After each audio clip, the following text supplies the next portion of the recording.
வணக்கம் Elangovan Rajasekar sir. ஃப்ரண்ட்லைனுடைய magazine உங்களுடைய கட்டுரை தான் வெளியில் வந்திருக்குது சார். கட்டுரை வெளியான பிறகு நடந்து வரக்கூடிய நிகழ்வுகளில் ஒரு பெரிய முன்னேற்றம் நிகழ்ந்திருக்கிறது.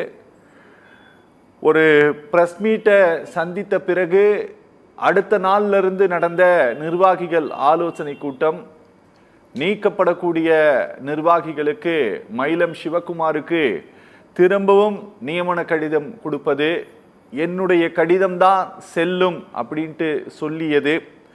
அதற்கு பிறகு திரும்பவும் புதிய நிர்வாகிகளை, ஒரு மாவட்டத்தையே கலைத்துவிட்டு அங்கு புதிய நிர்வாகிகளை ராமதாஸ் ஐயா நியமித்தது, சமாதானத்திற்காக அன்புமணி இன்று சென்று சந்தித்தது, அதற்கு அடுத்து நடந்திருக்கக்கூடிய நிகழ்வுகள் சார், இது எதை காட்டுகிறது சார்? ஒரு பவர்ஃபுல் பார்ட்டி பாட்டாளி மக்கள் கட்சியினுடைய நிலைமை இன்னைக்கு எப்படி இருக்கு? வணக்கம் சத்தியம் டிவி நேயர்களுக்கு. பாட்டாளி மக்கள் கட்சியோட நிலைமை சீர் செய்யப்பட வேண்டிய ஒன்றுதான். எவ்வளவு விரைவில் அது சீர் செய்யப்படணுமோ அவ்வளவு விரைவில் அது சீர் செய்யப்படணும். பட் ஆனா இது இப்ப நடக்கிறது இது ஒரு முடிவுரை, அதாவது இப்ப நடக்கிற பிரச்சனைக்கு இது முடிவாக மாறும் என்று நான் நினைக்கல. ஓகே, இது ஒரு ப்ரொலாங்டு, அதாவது நீண்ட நெடிய ஒரு போராட்டத்தை நோக்கி தான் தந்தைக்கும் மகனுக்கும் நடுவில் சென்று கொண்டிருக்கிறது தான் நினைக்கிறேன். எனக்கு வந்த தகவல்கள் படி இன்னைக்கு காலையில நடந்த தந்தை மகனுடைய மீட்டிங் அவ்வளவு ஒன்றும் சுமூகமா இல்லை அப்படின்றது தெரிய வருது. ஆனா இதுல நீங்க சொன்ன மாதிரி ஒரு 2 பேர் மூன்றாம் மனிதர்கள் அதுல தலையிடுறதுன்றது சில கவலைக்குரிய விஷயமா தான் பார்க்கப்படுது. ஓகே, ஏன்னா இதுக்கு முன்னாடி இதில் ஈடுபட்ட நபர் அகில இந்திய அதிமுகவோட சில விஷயங்கள்லையும் தலையிட்டது நமக்கு எல்லாத்துக்கும் தெரியும். இதெல்லாம் யோசிக்கும் போது நமக்கு கொஞ்சம் சில நெருடல்கள் இருக்கத்தான் செய்யுது இன்னைக்கு நடந்த மீட்டிங்ல. ஏன்னா ஒரு நல்ல சுமூகமான முடிவு வந்திருந்தா தந்தையோ மகனோ இந்நேரம் ஒரு பிரஸ் மீட் கொடுத்துருப்பாங்க. எங்களுக்குள்ள ஒரு இதா இருக்கு, நாங்க ஃபர்தரா நாங்க நாளைக்கு அதை உட்காந்து சால்வ் பண்ணிக்குவோம் அப்படின்னு. பட் உள்ள இருக்கிற சோர்சஸ் என்ன சொல்லுது அப்படின்னா, அவ்வளவு தூரத்துக்கு அது ஒரு சக்சஸ்ஃபுல்லா இல்ல அப்படின்னு தான் சொல்றாங்க. இப்ப நம்ம நண்பர்கள், இப்ப பத்திரிகையாளர்கள் ஆடிட்டர் குருமூர்த்தி அவர்களை நீங்க வந்திருக்கிறீங்களே, எதையாவது பேசுனீங்களா, என்ன நடந்துச்சுன்னா, எனக்கு அன்புமணி வந்ததே தெரியாதுன்றார். ஏன்னா அன்புமணி அவர் உள்ள வந்ததுல இருந்து வெளியே போற வரைக்கும் லைவா போட்டுட்டு இருக்காங்க டிவியில. இவர் எப்படி தெரியாதுன்றாருன்னு எனக்கு தெரியும். எனக்கு வந்ததே தெரியாது அப்படின்றாரு. இதுல ரொம்ப சர்ப்ரைசிங் ஃபிகர் அதுல ஒரு பார்ட்டிசிபென்ட் யாரு அப்படின்னா சைதை துரைசாமி.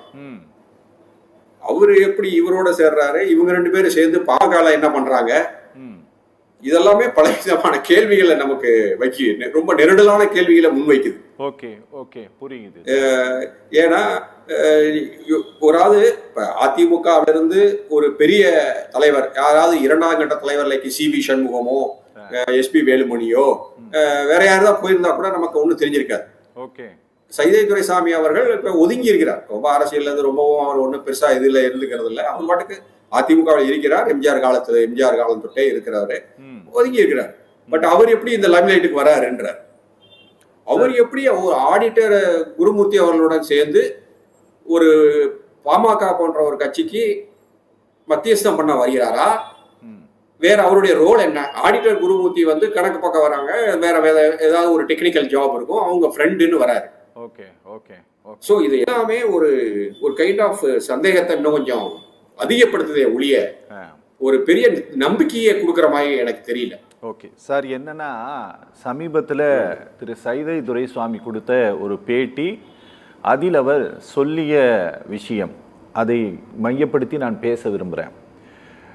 நான் சொல்லி தான் இவர் போய் தர்ம யுத்தம் பண்ணாருன்னு சொல்லி திரு குருமூர்த்தி சொன்னது. ஆமாம், ஓபிஎஸும் இபிஎஸும் ஒன்றா சேருவதற்கு முன்பாக போட் கிளப்போட ஒரு காரில் உக்காந்துக்கிட்டு நான் தான் இவங்களுக்கு யாருக்கு எந்த கேபினட் கொடுக்கணும் அப்படின்ட்டு பேசி அதை முடித்தது நான் தான் அது இல்லைன்னு வேணா இபிஎஸ்ஸை மறுக்க சொல்லுங்க, நான் இப்போ பப்ளிக்காக தானே சொல்கிறேன்ட்டு திரு சைதை துரைசாமி பேசுனது, இது எல்லாத்தையும் வச்சு பார்க்கும்போது சார், ஏதோ ஒரு சக்தி பின்னால் இருந்து இவங்க ரெண்டு பேரையும் இயக்குகிறது. அதிமுகவில் நடந்த பிரச்சனைகளுக்கும் அது திரும்ப சேருவதற்கும் அவர்கள் காரணமாக இருந்தார்கள். இன்னைக்கு முதல்ல இவங்க ரெண்டு பேர்த்துக்கு இடையில ஒரு பிரச்சனை வந்தபோதும் கூட அப்போதும் திரு சைதை துரைசாமி சென்று சந்தித்தார், இப்போதும் சந்தித்திருக்கிறார். சார், இவங்க ரெண்டு பேருக்கும் பின்னால வேற ஏதாவது ஒரு ஃபோர்ஸ் இருப்பதற்கான வாய்ப்பு இருக்கா சார்? அது எதுவாக வேணாலும் இருக்கலாம், சித்தாந்தமாக இருக்கலாம், கொள்கையாக இருக்கலாம், ஐடி கார்டு இல்லாத அமைப்பாக இருக்கலாம், எதுவாக வேண்டுமானாலும் இருக்கலாம். இல்ல இல்ல இல்ல கொள்கைக்கு இதுக்கு சுத்தமா சம்பந்தம் கிடையாது. சரி, இது நீங்க சொன்ன மாதிரி ஒரு ஒரு ஒரு ஃபோர்ஸ் ஒண்ணு பின்னாடி இருக்கு. ஓகே, அந்த ஃபோர்ஸை நம்ம ஒன்றும் பெரிய மறைக்க வேண்டிய அவசியம் இல்லை. ஓகே, எனக்கு சந்தேகம் பாஜக இருக்கு. Okay, okay. அவங்களுக்கு இது உண்மையிலேயே அவங்களுடைய கூட்டணியிலே பாத்தீங்கன்னா பாமக இல்லைன்னா அந்த கூட்டணி ஒண்ணுமே கிடையாது, ஒண்ணுமே இல்லை. Okay, okay. நீங்க 3% இருந்து 11% வந்ததுக்கு அப்படின்னு சொல்றதுக்கு காரணமே பாமக தான். அந்த 48-49 சீட்டு நார்த்தன் டிஸ்ட்ரிக்ட்ஸ்ல இருந்து பாஜக போட்ட ஓட்டுகள் தான் இன்னைக்கு அவங்களுக்கு ஒரு 11% அந்த கூட்டணிக்கு வந்துச்சு, அல்ல பாஜக வந்துச்சுன்னு கிளைம் பண்றாங்க. நீங்க பாஜக மைனஸ் பாமக வச்சு பாருங்க, திருப்பியும் அது 4% 3%க்கு போயிருந்திருக்கும். ஸோ அதுல ஒன்றும் தப்பு கிடையாது, நம்ம ஓப்பனாவே சொல்லலாம். நம்மளுடைய சந்தேகத்தை நல்ல ஸ்ட்ராங்காவே சொல்லலாம். இது பின்னணியில பாஜக இருக்கலாம் என்பது ஒரு முக்கியமான ஒரு இது. ஏன்னா ஆடிட்டர் குருமூர்த்தியோட அவர் ஓப்பனா ஒரு பாஜக அந்த சித்தாந்தம் RSS சித்தாந்தத்தை வச்சிருக்கிறேன்னு அவர் என்னைக்கு மறைச்சதில்ல. எனக்கு என்னன்னா சைதை துரைசாமி எதுக்கு அங்க இருக்கிறாரு? Okay, okay. அவரு என்னத்துக்கு, அவர் என்ன விதத்துல இதுல தலையிடுறாரு? ஓகே சார், இது ஒரு சாதியை சார்ந்த பிரச்சனையா, கட்சியை சார்ந்த பிரச்சனையா, இல்ல கொள்கையை சார்ந்த பிரச்சனையா? Okay, okay, okay, okay, okay, okay. இதுதான் என்னுடைய கேள்வி. ஓகே சார், பேசலாம் சார்.